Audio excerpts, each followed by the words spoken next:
কি ব্যাপার, ওনার কাছে কি কোনো টাকা নেই? ওয়েটার কিছু বলতে পারার আগেই হঠাৎ জেড প্লাস সিকিউরিটি গার্ডরা হোটেলের প্রধান দরজায় এসে উপস্থিত হলো এবং সবাই তাদের দিকে আগ্রহী হয়ে তাকালো। মনে হচ্ছে কোনো সেলিব্রিটি এসেছে। ও ঈশ্বর, ওটা মিস্টার দেখভাল, আকরাম স্যারের বস। জানো, ওদের সাথে দেখা করতে বছরের পর বছর অপেক্ষা করতে হয়। যেখানে আমি ম্যানেজার হিসাবে কাজ করি, সেই কোম্পানিতে ও বিনিয়োগ করেছে। আজ আমার যেন ভগবানের দর্শন হলো। মিস্টার দিকপাল অভিনবকে চিনে ফেলল। তুমি এখানে কি করছো? মিস্টার দিকপাল অভিনবকে দেখলো এবং সবাই মনে করলো সে তাদের দিকেই তাকাচ্ছে। তখন রাজ এগিয়ে এলো। অভিনব মিস্টার দিকপালকে অগ্রাহ্য করে মেন গেটের দিকে হাঁটতে লাগলো। তখন মিস্টার দিকপাল হোটেল ম্যানেজারকে বলল, ম্যানেজার, ওর এবং বাকিদের বিল আমার অ্যাকাউন্টে ট্রান্সফার করে দিন। এটা বলে মিস্টার দিকপাল নিজ তার রুমে চলে গেল। 1 মিনিটে এত কিছু ঘটলো যে কেউই কিছু বুঝতে পারলো না। এই মিস্টার দেখভাল কি কিছু খেয়েছে নাকি? উনি অভিনবকে অন্য কারোর সঙ্গে গুলিয়ে ফেলেছেন। হেই অভিনব, মিস্টার দিকপাল টাকা দিয়েছে তো আমি বাজি জিতেছি। তুমি কোথায় যাচ্ছ?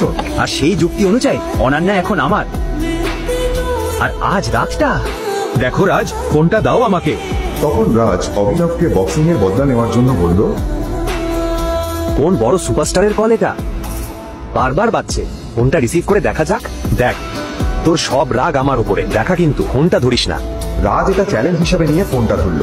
রাজ ফোনটা স্পিকার করে দিল এবং অন্য প্রান্ত থেকে একটা কণ্ঠ বলল, বস, আমরা আপনার লোকেশন পেয়ে গেছি। আমরা আপনাকে আনতে আসছি, কিছু গুরুত্বপূর্ণ আছে।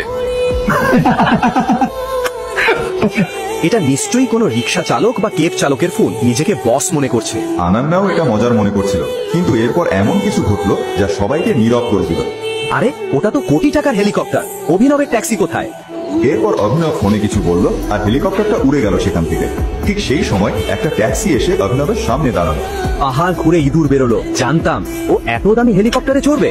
দেখো, ও ট্যাক্সি এসে গেছে। কিন্তু দুবাই থেকে বারবার ফোন আসা, এই দামি গাড়িগুলো আর হেলিকপ্টার সবকিছু একটা এমন গোপন সত্য ফাঁস করতে চলেছে যাতে আপনার গা শিউরে উঠবে। অভিনব তাড়াতাড়ি ট্যাক্সিতে উঠে চলে গেল। ঠিক তখনই রাজ আর বাকিদের মনে অভিনবকে নিয়ে সন্দেহ জাগলো। বন্ধুরা, কেউ জানে ও কোথায় গেল? নিজের বউকে ঠান্ডালাতে রেখে ও কার সঙ্গে দেখা করতে গেল?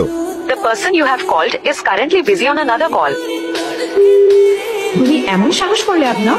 আমায় না বলে কোথায় গেলে? অনন্যা, তুমি কোনোদিন খোঁজ নাওনি তোমার অকর্মা স্বামী? তার সঙ্গে কথা বলে। চলো অভিনবের পর্দা ফাঁস করা যাক। আজই ওকে হাতে নাতে ধরবো। এটা বলেই রাজ অনন্যার গাড়ি বের করলো আর সবাই মিলে অভিনবের ট্যাক্সিকে ফলো করতে শুরু করলো। রাজ, তাড়াতাড়ি যাও। অভিনব, আজ তোকে ফাঁস করবো। কোথায় যা আসা, কি কীর্তি করিস সব বের করে ফেলবো। রাজ আর সবাই চিন্তায় ছিল যে অভিনব কোথায় যাবে আর কিভাবে ওকে ফাঁস করবে, আত্মহত্যা করবে। কিন্তু তারা জানতো না আজ অভিনবের এমন পরিচয় তাদের সামনে ফাঁস হতে চলেছে তা তারা স্বপ্নেও ভাবতে পারেনি। অভিনব কি গরিব ছেলে যে শুধু গালাগাল খাওয়ার জন্যই জামাই হয়ে এসেছে, নাকি অন্য কিছু?